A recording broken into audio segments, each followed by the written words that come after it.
On this edition of Southern Newsweek, the Omicron variant of COVID-19 arrived in New Zealand this month, bringing changes to the government's plan of action. Councillor Vandervis has taken a swipe at the DCC CEO after being trespassed from the council chambers. And Dunedin's Catholic bishop supports a condemning report into abuse in state or church care.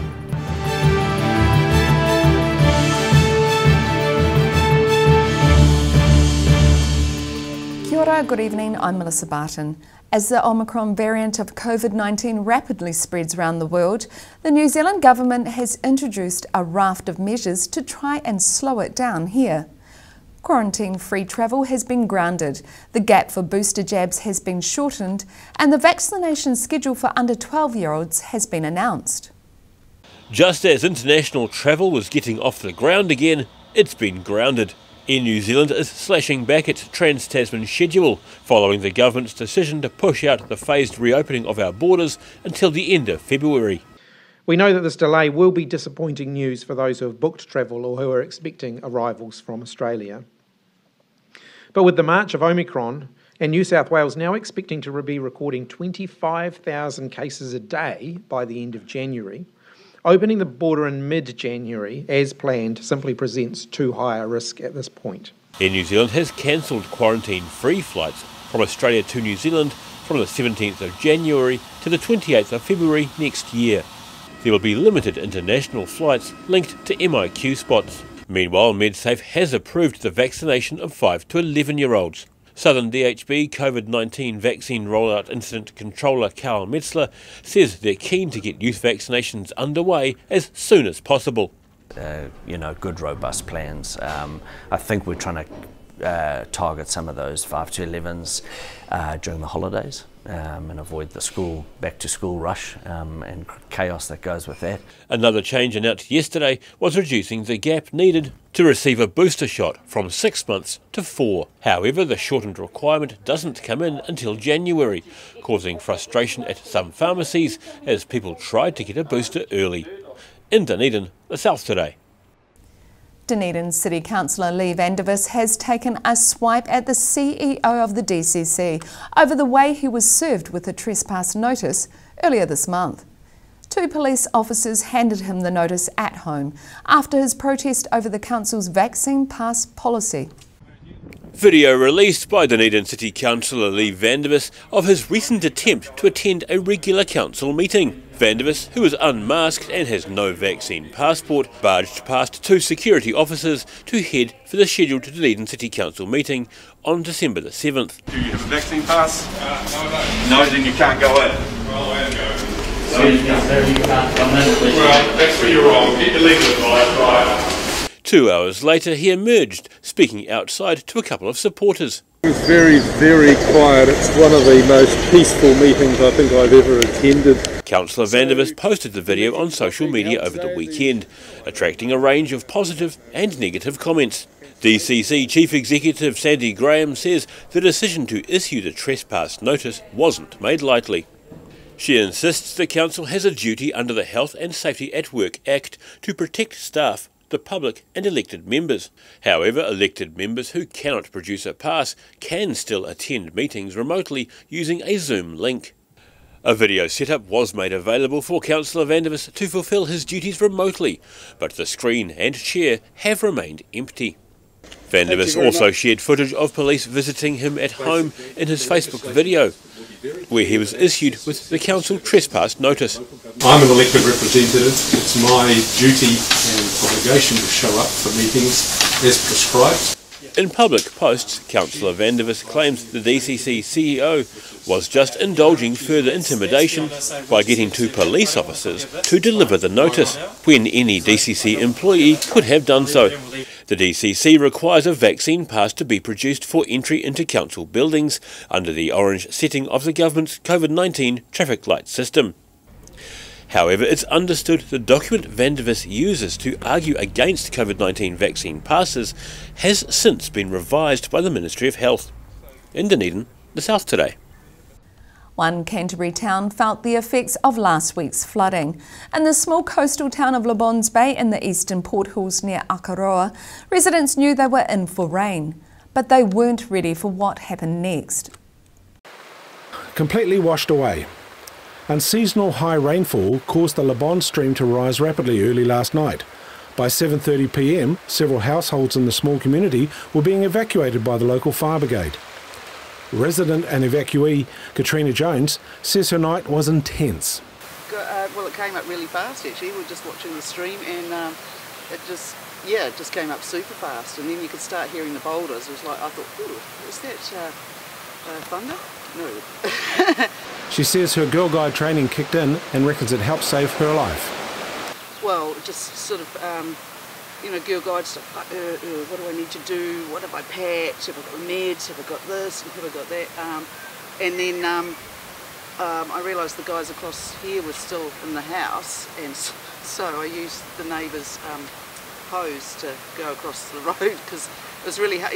If I'd walked across, I would have got swept away by then, because there's logs coming down. Luckily, a house managed to escape any flood damage, but the Sims family nearby weren't so lucky. So this is all poured out of our shed up there. So the water's come through the back of it and emptied the whole unit out. And it's kind of funneled down the centre of the property, so on the left of the property was the road, and that turned into its own little river, and obviously the river on its right, and so the whole valley floor was covered in water. He was shocked at the power of the water last night, which stripped everything from the workshop. As you can see, I mean, the river's, we've never seen the river like this, we've been here, 35, 40 years in the bay, and it's never come up like this, and the power of it coming from the corner, it's ripped right through the shed, straight down the property. Roading contractors are now busy clearing the many slips on the roads leading to and in the Labons Bay area.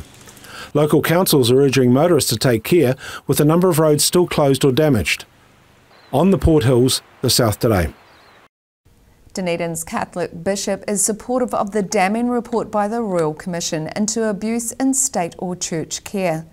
The report and hearings revealed a number of people across southern New Zealand suffered horrific emotional, physical and sexual abuse while in the care of various institutions.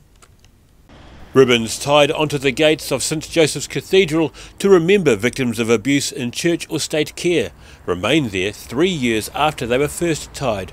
Roman Catholic Bishop of Dunedin Michael Dooley has been an advocate for survivors and says the Royal Commission's interim report is not before time. For us it will mean that things will be investigated by an independent body, and then it will come back to the diocese for whatever needs to be done or whatever things that body feels is right. The report released on Wednesday includes 95 recommendations about improving the way abuse claims are dealt with.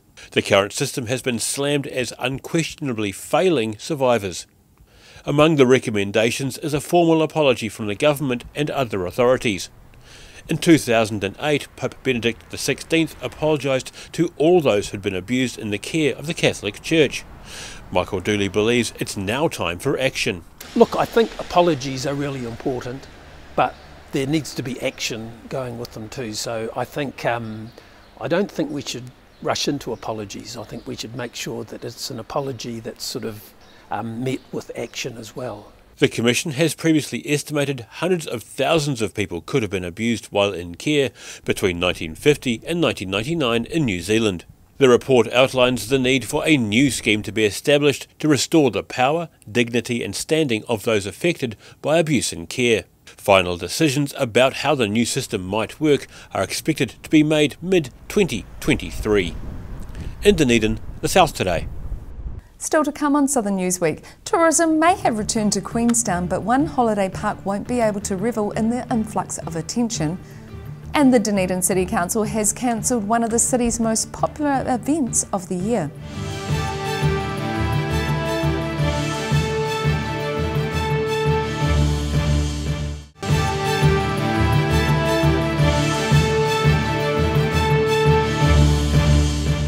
Welcome back. Aucklanders may be touching down in Queenstown again, but they won't be staying at a certain holiday park for a while. The revamp of the former Frankton Motor Camp site is being hampered by COVID-related delays, meaning it couldn't open for the summer holidays. Work's well underway to get this campground ready, but unfortunately it'll be for next year.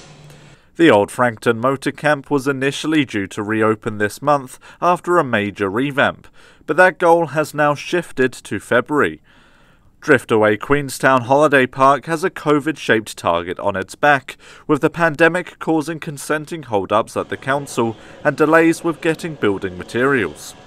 Once the holiday park does finally get back up and running though, managers are aiming to deliver a Kiwi-focused experience for up to 400 guests. We've got an amazing facility here that's really been geared towards the Kiwi sort of holiday makers, lots for families and lots for couples to do. One of the central focuses of the camping grounds rebuild has been around sustainability. The main building will include 58 solar panels, heat recovery systems in its bathrooms and laundries, and provision for electric vehicles. We're really excited to have a sustainably focused tourism business. We've got a really healthy respect for the environment, and we really can't wait to showcase this for everyone who's coming to see this beautiful Queenstown area. She is disappointed to miss the holiday season, but the modern camping ground is taking bookings from February 1st, with the hopes of opening slightly earlier if they can. In Queenstown, the South Today. A working group has been formed in Christchurch to combat the problem of rough sleeping and antisocial behaviour from some beggars in the central city. The council has joined with other agencies to set up an inner city action group to understand the issue of vagrancy and develop long-term solutions.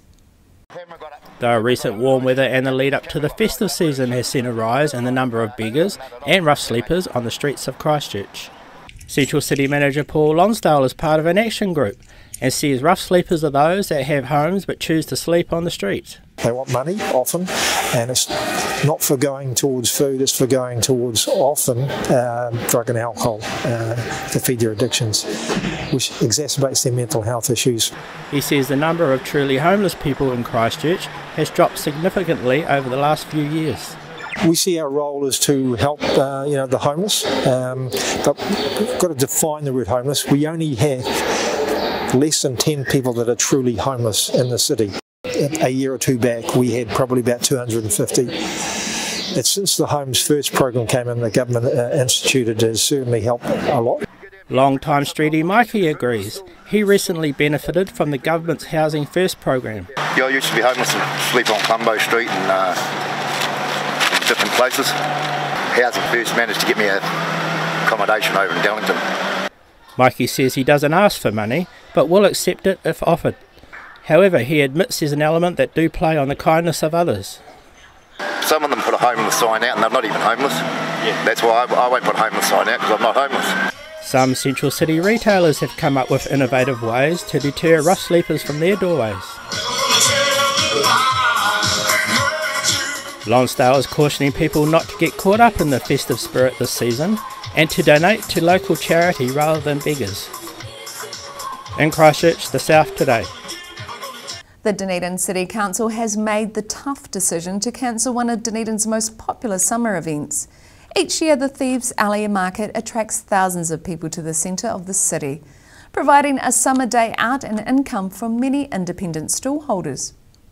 The Dunedin City Council says its decision to cancel February's Thieves Alley Market was not made lightly. Tough decision to make, but it's the right one under the COVID protection framework we find ourselves in. Last year's Thieves Alley was among the busiest ever, with thousands of people coming to the event. Dunedin City Council General Manager of Community Services Simon Pickford says they simply can't risk the health of so many people. Well, I think last year we had 8,000 to 10,000 people through at an estimate, so that's huge, and that was part of our thinking really. You've got a lot of people jammed together in close proximity. You think of Bath Street, it's sort of shoulder to shoulder. We don't want to be a super spreader event, and we want to keep our community safe, so that number of people, just not feasible. The event was to be held on Saturday, February 12th in the Octagon. Pickford says the team did look at an alternative venue, but decided too much of Thieves Alley's magic would be lost. And we did look at the Edgar Centre as an option. Just wouldn't work. It takes away that unique thing about Thieves Alley, so we want to maybe do that next year, the following year if we can, if the framework's changed. But really moving it to somewhere else inside would just be another indoor market, and that's really erases the uniqueness of it. While they're saddened to have to cancel the long-running popular event, he says all is not lost, as there are many other events in Dunedin during this summer. And the great thing is there's a huge number of events still able to go ahead without having to cancel them. So we've got the ICC Women's Cricket World Cup, and we've got Summer Sounds, and so we've got lots of things that people can do. So people just check out the website, and there will be lots of free events where people can come along and enjoy the summer and a fantastic event. Pickford says they've spent many hours looking into the logistics of how they can make the city's regular events happen within the government's Orange Light COVID-19 framework. In Dunedin, the South Today. For 3 young Dunedin entrepreneurs, an Iranian berry has been the key to success. The Bayfield High School pupils have spent a couple of years working with the barberry, which has finally led to just rewards. Packing away their award-winning goods. Fledgling business Albro Health now has a national award next to its name after claiming the Youth Enterprise Scheme's Company of the Year title this week. The company was started last year by Bayfield High School pupils Robert Donahoe, Abby Green and Alex Livingston. They decided to import the Iranian barberry and turn it into a supplement powder. We started last year by importing barberries, which are an Iranian superfood which don't grow in New Zealand, and until we imported them, nobody was selling them here. Albro Health were second in last year's awards, but followed judges' advice to increase the company's credibility and professionalism. The young entrepreneurs expanded the business from supplying just the Dunedin market with the superfood, expanding to more than 80 health stores and pharmacies across the country. Albro Health is also believed to be the world's first supplier of barberry kombucha. Lots of studies about the health impacts it has. So it has a very high level of antioxidants that's 3 times higher than most common fruits, so 3 times higher than blueberries or acai berries, for example, which people commonly say are super high in antioxidants. The company received $3,000 for winning the title, with each member also walking away with a $5,000 Massey University scholarship. Yes, it was a really big goal of ours ever since this time last year. After coming second, we were so motivated to try even harder this year. The trio plan to continue their business as they all head into university study next year. In Dunedin, the South Today.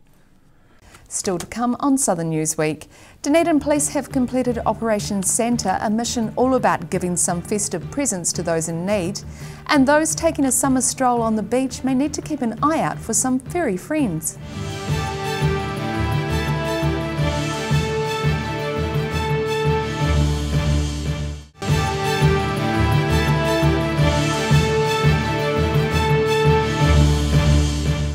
Welcome back. Usually it's Santa who dishes out the presents over Christmas season, but this year Dunedin Police are also getting into the spirit. Staff from the Dunedin Central Station have pulled together this month to accomplish Operation Santa. More than 100 presents wrapped and ready for children in need. These goodie boxes are being donated by the Dunedin Central Police staff to help brighten up Christmas Day for some local families. So there's a huge need in our community, and if it makes just one child, happy that they get something for Christmas, then we're happy. The gifts were collected as part of the police station's Secret Santa activity to bring some relief for families who are struggling. Police have handed the presents to support agencies, Presbyterian Support Otago, Pacific Trust Otago and Te Ho Ora Whānau Services so they can spread the cheer. It'll mean that some of our families who are struggling, especially after COVID, get to have a good Christmas with their kids, and it's mainly around the children, just making sure that they have a good Christmas and taking pressure off the parents.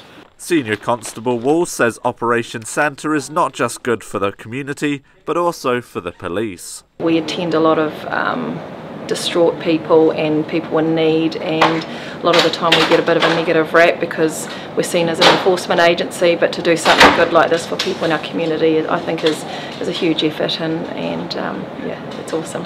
It's the second year the event has been held, and Dunedin Police are hoping to make it a yearly thing. In Dunedin, the South Today. A bumper breeding season could be on the cards for Dunedin's sea lion population this summer. That means dogs may need to be on a lead more often at the city's beaches, and the Department of Conservation has some stern advice for the public. Pointing out the likely locations where sea lions can shelter and should not be approached. Sea lions are very dog-like in their behaviour. They will play fight. Also important for sea lions to stop that unnecessary interaction and potential conflict that might occur. This is the sea lion breeding season, which Dock Coastal Ranger Jim Fife describes as a hide-and-seek game between breeding females. The animals are often running away from amorous bull sea lions who are looking for mates. There's a real cat and mouse game going on pre-Christmas. The females are hiding away from males and the males are trying to find the females. He says that can lead to wild creatures being more playful with humans. They are curious, and so we need people to give them plenty of space, and if they do come up to you and try to approach you, back off and leave them to their own business. The Department of Conservation and Dunedin City Council are urging dog owners to take special care over summer. Restrictions are already in place at Smales Beach, where 4 to 5 female sea lions have made their summer home. Dogs are only allowed on this beach if they're on a lead, to help protect the sea lions. Dog owners should put their dogs on leads when they're asked to, not take their dogs where they're not supposed to. Just generally be aware of those rules, because they're there for a reason. The temporary restrictions will remain in place through Dunedin's summer season until next March. In Dunedin, the South Today. Rushing around the supermarket is common at this time of year, but a couple of speedy shoppers have put their skills to the test. A special grocery grab was held at the Port Chalmers Foursquare, with 2 real estate workers grabbing an impressive haul. Scanning through the final tally, this Christmas shopping trolley full of goodies coming in at more than $1,000. That was the total cost of 2 shoppers' frenzied efforts at the Port Chalmers Foursquare yesterday. These Ray White employees were tasked with racing around the supermarket, filling up a trolley with an assortment of goods, which have been donated to Anglican Family Care. With COVID this year as well, families actually need a lot of support, and the food banks were quite empty towards the end of the year. So we want to help some families in need this year. The pair managed to ring up $500 worth of tasty treats and necessities in their first 90-second run, going back for a top-up shop to tick off their shopping list. Their efforts were commentated via the in-store speaker system, with everything collected to be distributed to those in need. We'll absolutely go to people that require that little bit of extra help during what can be a difficult time of the year for families, particularly as we've just gone through, another lockdown. We've noticed that the need is actually more intense this year than ever. The final step is to deliver all the items to local families before Christmas Day. In Dunedin, the South Today. Lunchtime at the Dunedin City Library has been filled with the sound of carolers singing this week. The Library Christmas Choir has been belting out selections of well-known festive songs in the lead up to the big day. A classic Christmas song to celebrate the festive season. Rockin' Around the Christmas Tree wasn't the only track resounding around the Dunedin City Library today. The Library Christmas Choir serenaded readers with a festive mix of songs with some lyrics sung in te reo Māori. While library goers enjoyed the festive performance, the singers say there's always room to improve. A wee bit more confident than yesterday, and it's just about sort of getting grouped in together so that we can all hear each other. So each day you just sort of think, oh yes, we'll just adapt to this a little bit and get it a bit better. The Library Carols has been an annual tradition for at least 30 years and has never missed the opportunity to bring some Christmas cheer. We just like to keep the real spirit of Christmas going, and I don't know that you hear a lot of carols. Well, maybe people do, but it doesn't seem to be predominant, and we just like to get that tradition going to remind people what Christmas is about, and we all really like singing. The carols will continue each day until Christmas Eve. In Dunedin, the South Today. And that wraps up the last edition of Southern Newsweek for the year. For the latest news from the Southern region over the summer, head online to odt.co.nz. We'll be back with you on Southern Newsweek from Thursday the 20th of January 2022. For now, we wish you and your whānau a very happy festive holiday season.